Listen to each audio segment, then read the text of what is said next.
Good morning everyone. कैसे हैं सभी? बेटा लास्ट वीडियो में जो है हमने पर्वत समीर और घाटी समीर के बारे में पढ़ा था और उसको मैंने बताया था। एक डाउट है उसे आज मैं क्लियर कर दूंगा। ठीक है, आज हम लोग पढ़ेंगे चक्रवात। आप देखेंगे कि हमारे यहाँ बेमौसम बारिश होने लगती है और उसका रीजन बताया जाता है कि भाई चक्रवात बनने की वजह से जो है तूफान उठे हैं और उसकी वजह से बारिश होती है। विशेषकर हमारे यहाँ जो है बंगाल की खाड़ी में बनने वाले चक्रवात के कारण जो है क्या होता है, बारिश होती है। ठीक है, चक्रवात हवाएं कैसे चलती है ये मैंने क्लियर कर दिया था कि हवाओं का जन्म कैसे होता है। ठीक है, उसमें तापमान, वायु दाब, इसके बारे में भी मैंने बता दिया है कि भाई हवाएं जो है उच्च वायु दाब से न्यून वायु दाब की ओर चलती है और उसी प्रकार जो है हवाओं का जन्म होता है। वायु और वायु राशियों में भी अंतर जो है मैंने आपको बता दिया है। आज जो है हम लोग चक्रवात के बारे में पढ़ेंगे। चक्रवात दो प्रकार के होते हैं, एक उष्ण कटिबंधीय चक्रवात और दूसरा है शीत कटिबंधीय चक्रवात। ठीक है, वायुमंडल की सामान्य दशाओं के विपरीत असंतुलित वायु भार के परिणाम स्वरूप वायुमंडल में कभी कभी ऐसी दशाएं उत्पन्न हो जाती है कि पूरा मौसम बदल जाता है तथा वहां की भौतिक दशाएं उग्र रूप धारण कर लेती है, जिसे हम वायुमंडलीय विक्षोभ कहते हैं। ठीक है, क्या होता है, कभी कभी सामान्य दशाओं के विपरीत जो है असंतुलित जो वायु का भार है, दबाव है, वो बदलता है, जिसकी वजह से पूरा मौसम चेंज हो जाता है और जो हवाएं हैं वो उग्र रूप धारण कर लेती है।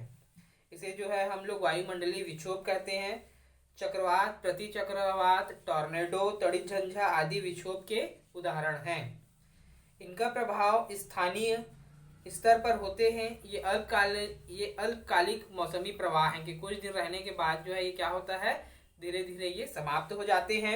हमारे यहाँ भी चक्रवाती वर्षा होती है जो 1 2 3 4 5 दिन के बाद जो है धीरे धीरे क्या होती है, जैसे जैसे चक्रवात कमजोर पड़ता जाता है और धीरे धीरे हमारे यहाँ मौसम साफ हो जाता है। इस प्रकार जो है ये अल्पकालिक होती है।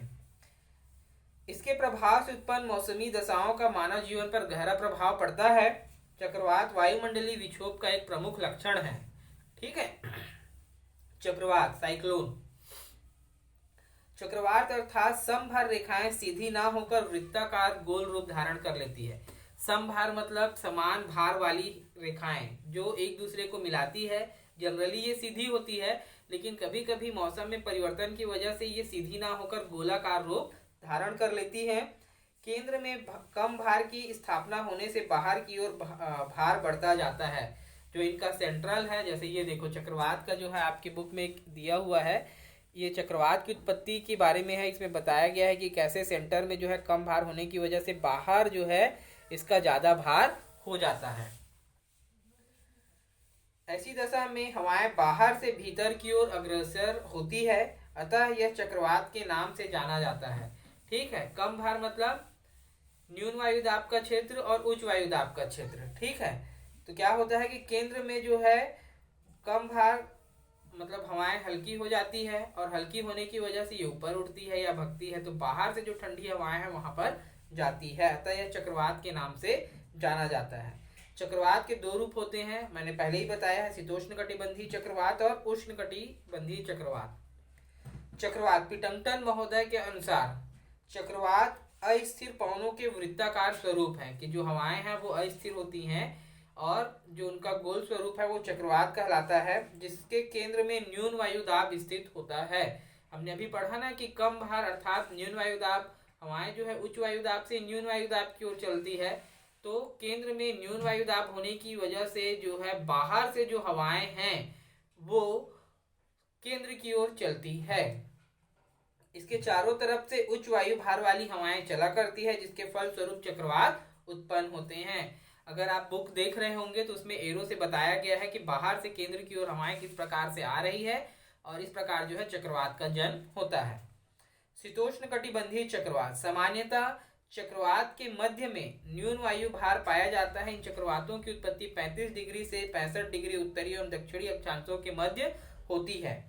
इनकी आकृति अंडाकार होती है। वस्तुतः ये निम्न वायु भार के तूफान होते हैं, अर्थात केंद्र में न्यून वायु दाब का क्षेत्र विकसित होता है और ये एक तूफान की स्थिति ले लेते हैं। विटकिंस महोदय के अनुसार इस चक्रवात की उत्पत्ति ध्रुवीय शीतल हवाओं तथा उष्ण कटिबंधीय गर्म हवाओं के मिलने से होती है। ठीक है, चक्रवात की उत्पत्ति जो है ध्रुवीय ठंडी हवाएं तथा उष्ण कटिबंधीय गर्म हवाएं, कुल मिलाकर शीतल और गर्म हवाओं के मिलने की वजह से चक्रवात का जन्म होता है, जो अधिक मान्य है। चित्र से भी स्पष्ट है। चक्रवातों के आने के कारण पूर्व में आसमान में कुंतल बादल सफेद भेड़ों की समूह की तरह, ठीक है, सफेद बादल छा जाते हैं, आच्छादित हो जाते हैं तथा बैरोमीटर का पारा क्रमशः जो है तेजी से गिरने लगता है। बैरोमीटर जो है वायु दाब को नापते हैं, एयर प्रेशर नापने के लिए जो है बैरोमीटर का उपयोग किया जाता है। और बैरोमीटर में जब पारा तेजी से गिरता है तो इसका मतलब ये है कि चक्रवात या तूफान आने वाला है। जब चक्रवात पहुंचता है तो हल्की हल्की फुहारें गिरने लगती है तथा बादल और बढ़ जाते हैं। वर्षा के समाप्त होने के बाद आसमान साफ और मौसम लुभावना हो जाता है, किंतु जब चक्रवात का पिछला भाग सामने आता है तो मौसम फिर से बिगड़ जाता है। कि जैसे जिन क्षेत्रों में, जैसे बंगाल की खाड़ी से उठने वाला जो चक्रवात है वो हमारे प्रायद्वीपीय भाग में प्रवेश करता है तो हल्की हल्की बारिश या तेज बारिश भी होने लगती है। जब वो धीरे धीरे गुजर जाता है तो मौसम साफ हो जाता है, लेकिन जब उसका अंतिम हिस्सा जो तूफान का है वो गुजरता है तो फिर से मौसम खराब हो जाता है। आसमान में बादल भारी गर्जना करने लगते हैं, गर्जन तर्जन तथा ओला भी गिरता है। कुछ समय पश्चात तापक्रम में क्रमशः कमी के कारण वर्षा रुक जाती है और फिर मौसम आसमान स्वच्छ और साफ हो जाता है। ये था चक्रवात। अब जो है उष्णकटिबंधीय चक्रवात, ठीक है, ये शीतोष्ण कटिबंधीय चक्रवात था। इस चक्रवात के मध्य में भी भाग जो है न्यून वायु दाब पाया जाता है, ठीक है। शीतोष्ण कटिबंधीय में भी और उष्ण कटिबंधीय दोनों में ही जो है चक्रवात का जो केंद्र है वहां पर न्यून वायु दाब विकसित रहता है। उत्तरी गोलार्ध में वायु की प्रवाह की दिशा घड़ी की सुई की दिशा के विपरीत तथा दक्षिणी गोलार्ध में घड़ी की सुई की दिशा के अनुकूल ही होती है, ठीक है। क्या बताया गया है कि जो हवाओं का प्रवाह है उत्तरी गोलार्ध में एंटी क्लॉकवाइज उल्टा और दक्षिणी गोलार्ध में जो है क्लॉकवाइज अर्थात सीधा होता है। जैसे ही हवाएं न्यून वायुदाब क्षेत्र में प्रवेश करती है, अर्थात जो शीतल हवाएं हैं वो भूमध्य रेखीय क्षेत्रों में जो है न्यून वायुदाब रहती है, तो ध्रुवों से जो आने वाली हवाएं हैं वो भूमध्य रेखीय क्षेत्रों में जब प्रवेश करती है तो इनमें ऊर्ध्वाधर गति पैदा हो जाती है, अर्थात ये सीधी हो जाती है, जिससे वर्षा भी हो जाती है। इन चक्रवातों की उत्पत्ति प्रमुख रूप से विषुवत रेखा, जिसे हम लोग भूमध्य रेखा कहते हैं, कि समीपवर्ती क्षेत्रों में होती है, ठीक है। जो हवाएं होती है वो उत्तरी गोलार्ध में घड़ी की सुई की विपरीत दिशा में, दक्षिणी गोलार्ध में सुई की अनुकूल दिशा में। जब ये हवाएं जो है भूमध्य रेखीय क्षेत्रों के पास पहुंचती है तो गर्म हवाओं से मिलकर ये खड़ी होती है, बारिश करती है, और मुख्य रूप से ये विषुवत रेखीय क्षेत्रों के पास जो है इस प्रकार उष्णकटिबंधीय चक्रवातों का निर्माण होता है। इनका विस्तार 15 डिग्री उत्तरी अक्षांश से 15 डिग्री दक्षिणी अक्षांशों के मध्य ये पाए जाते हैं। पार्मर नामक विद्वान के मतानुसार जब वायु की एक विशाल राशि अपने निकटवर्ती वायु से अत्यधिक गर्म व आर्द्रता युक्त हो जाती है, समझिएगा कि जब वायु की एक विशाल राशि, बहुत सारा हवाओं का समूह है जो अपने पास की वायु से अत्यधिक गर्म और आर्द्रता युक्त हो जाती है, कि गर्म भी है ग्रीष्मकालीन, जो हमारे यहाँ बरसात के मौसम में होता है ना कि हवाएं गर्म भी होती है, जो चिपचिपी होती है, और प्लस आर्द्रता होती है, इसलिए वो चिपचिपी होती है। गर्मी की जो हवाएं हैं वो सिर्फ गर्म होती है लेकिन उसमें आर्द्रता नहीं होती है। तो इस पारमन जो वैज्ञानिक है वो बता रहे हैं कि जब वायु की एक विशाल राशि जो है, समूह जो है, अपने पास की हवाओं से क्या हो जाती है, गर्म और आर्द्रता युक्त हो जाती है, तो वो बृहद भाग पर वायु ऊपर उठने लगती है। इससे उठती हुई वायु की जगह लेने के लिए चारों तरफ से हवाएं जो है अवधाव करती है, अर्थात तेजी से वहां प्रवेश करती है। ये हवाएं पृथ्वी की परिभ्रमण गति के फलस्वरूप सीधी ना चलकर मुड़ जाती है। हमारी पृथ्वी क्या है, घूम रही है, तो जो हवाएं हैं उस खाली स्थान को घेरने के लिए जब ऊपर उठती है तो वो सीधी आती है, लेकिन क्या होता है कि पृथ्वी की परिभ्रमण गति के कारण उनका जो है सर्कल बन जाता है, गोल हो जाता है। देखिए चित्र में भी बताया गया, आप बुक में देखेंगे तो जो आसपास की हवाएं हैं वो सीधी आने की बजाय पृथ्वी की घूमने की गति के कारण क्या होती है, घूम जाती है। इस प्रकार जो है उनके घूमने की वजह से जो है इन चक्रवातों का जन्म होता है।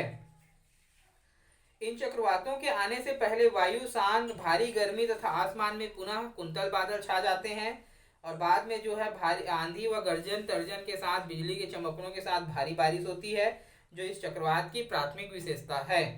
इन चक्रवातों को विभिन्न क्षेत्रों में अलग अलग नाम से जाना जाता है।